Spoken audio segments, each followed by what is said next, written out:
Selamat malam dan selamat datang dalam diskusi kita tentang manajemen ASN. Pada diskusi kita kali ini, kita akan membahas dua kasus dari praktik baik dan praktik buruk manajemen ASN. Untuk kasus yang pertama, kita mengambil contoh dari kasus PNS senior Bapeten yang dipaksa pensiun dini setelah membongkar dugaan korupsi. Kita akan mengupasnya dari 4 substansi krusial, yaitu sistem merit, kode etik, hukuman disiplin, serta kinerja dan integritas. Saat ini kita telah hadir 4 narasumber, yaitu ada Kak Angelin, Kak Bintang, Kak Elroy, dan Kak Rizka. Baik, kita akan mulai dari pertanyaan pertama yang mendasar, yaitu substansi kinerja dan integritas. Kak Elroy, kasus ini bermula dari upaya seorang PNS untuk jujur dan berintegritas.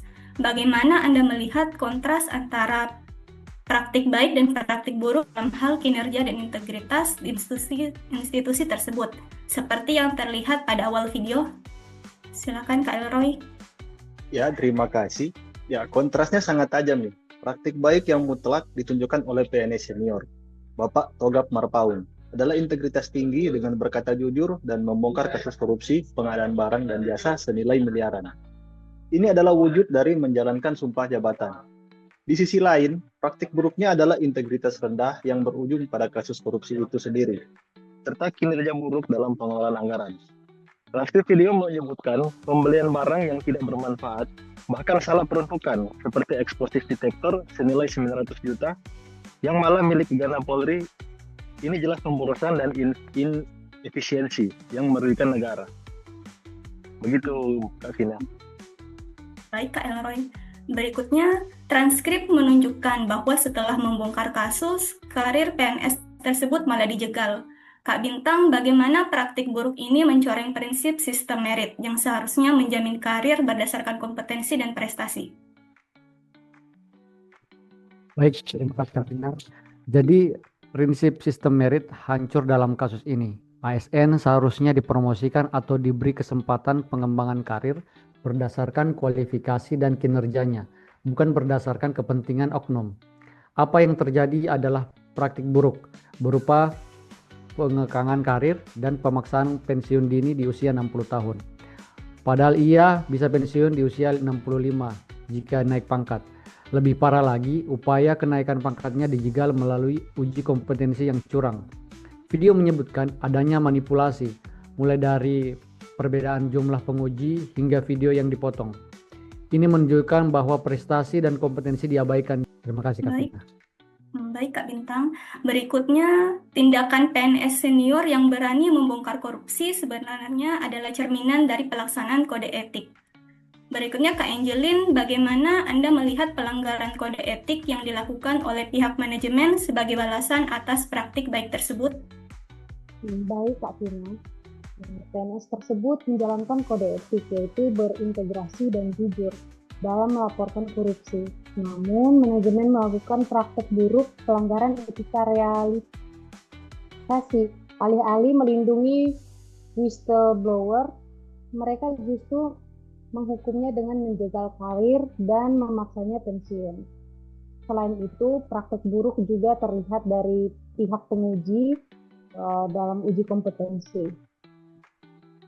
Dugaan kecurangan seperti yang tersebut pada menit di video tersebut, mulai dari selisih nilai 0,01 yang tipis, penolakan memberikan video, hingga pemberian jumlah penguji adalah pelanggaran terhadap kode etik, profesionalisme, dan kejujuran sebagai penyelenggara negara.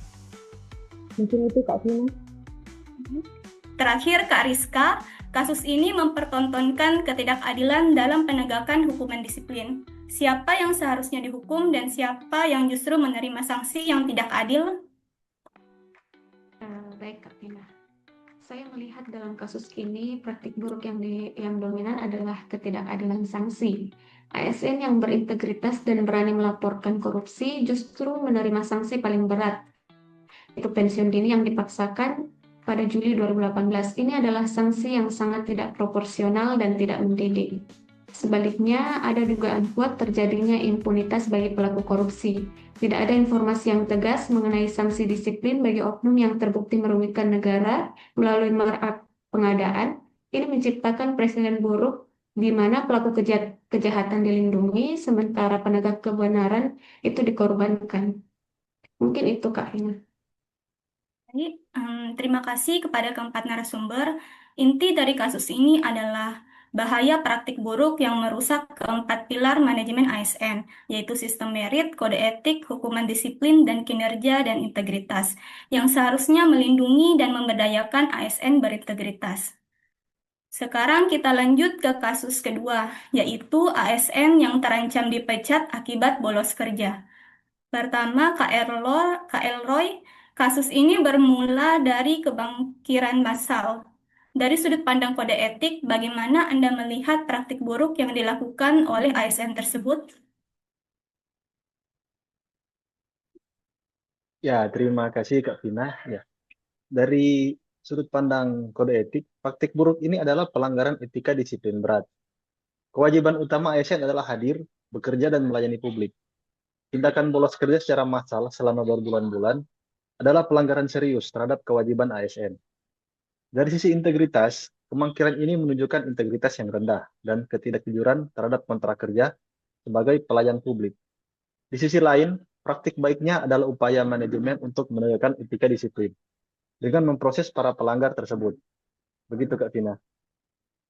Baik, menanggapi pelanggaran berat ini, pihak institusi mengambil langkah tegas. Kak Bintang bisa jelaskan praktik baik yang ditunjukkan oleh institusi dalam penegakan hukuman disiplin berdasarkan aturan yang berlaku. Baik, terima kasih Kak Vina. Jadi institusi di Mimika telah menunjukkan praktik baik berupa tindakan tegas dan konsisten. Pelanggaran berat seperti kemangkiran berbulan-bulan sesuai dengan kriteria untuk dikenai hukuman disiplin berat, yang puncaknya adalah pemberhentian tidak dengan hormat atau pemecatan. Ancaman pemecatan ini adalah sinyal praktik baik dari manajemen untuk memastikan bahwa peraturan pemerintah tentang disiplin PNS ditegakkan tanpa pandang bulu demi menjaga tata kelola pemerintahan yang bersih dan bertanggung jawab. Begitu Kak Vina. Kemudian, kemangkiran tentu berimplikasi langsung pada produktivitas dan uang negara. Kak Angelin, bagaimana Anda mengukur praktik buruk ini dari segi kinerja dan integritas ASN? Baik Kak Vina, dampaknya sangat buruk. Bolos kerja berbulan-bulan otomatis menghasilkan kinerja yang tidak maksimal. Ini berarti pelayanan publik terganggu dan uang negara untuk gaji serta tunjangan yang dibayarkan kepada ASN tersebut menjadi tidak efektif. Perilaku ini mencerminkan ketidakbertanggungjawaban dan integritas rendah karena ASN menerima hak yaitu berupa gaji tanpa menunaikan kewajiban atau kinerja. Mungkin itu Kak Vina. Terakhir, Kak Rizka. Meskipun kasus ini lebih tentang disiplin daripada seleksi atau promosi, adakah kaitan antara kasus ini dengan prinsip sistem merit? Dalam konteks sistem merit murni, seleksi, promosi, mutasi berdasarkan kualifikasi dan kinerja, kasus ini sejatinya nihil karena fokusnya adalah kedisiplinan dasar. Namun kaitan tidak langsungnya adalah disiplin itu merupakan fondasi sistem merit. Integritas dan kinerja adalah dua pilar sistem merit. ASN yang mangkir menunjukkan kegagalan pada kedua pilar ini. Tindakan pemecatan oleh institusi menjadi penting untuk menjaga sistem merit karena ASN yang tidak berdisiplin dan tidak berkinerja tidak layak dipertahankan sehingga kualitas SDM aparatur yang melayani masyarakat tetap terjaga berdasarkan standar kelayakan. Itu Kak Vina. Baik. Terima kasih kepada keempat narasumber kita atas diskusinya hari ini. Kami menyimpulkan bahwa disiplin adalah pilar utama ASN dan penegakan sanksi yang tegas adalah praktik baik yang didukung oleh Smart ASN. Sekian analisis kasus praktik baik dan praktik buruk manajemen ASN dari kelompok 1 sub B. Wassalamualaikum warahmatullahi wabarakatuh. Terima kasih. Waalaikumsalam warahmatullahi Waalaikumsalam wabarakatuh. warahmatullahi wabarakatuh.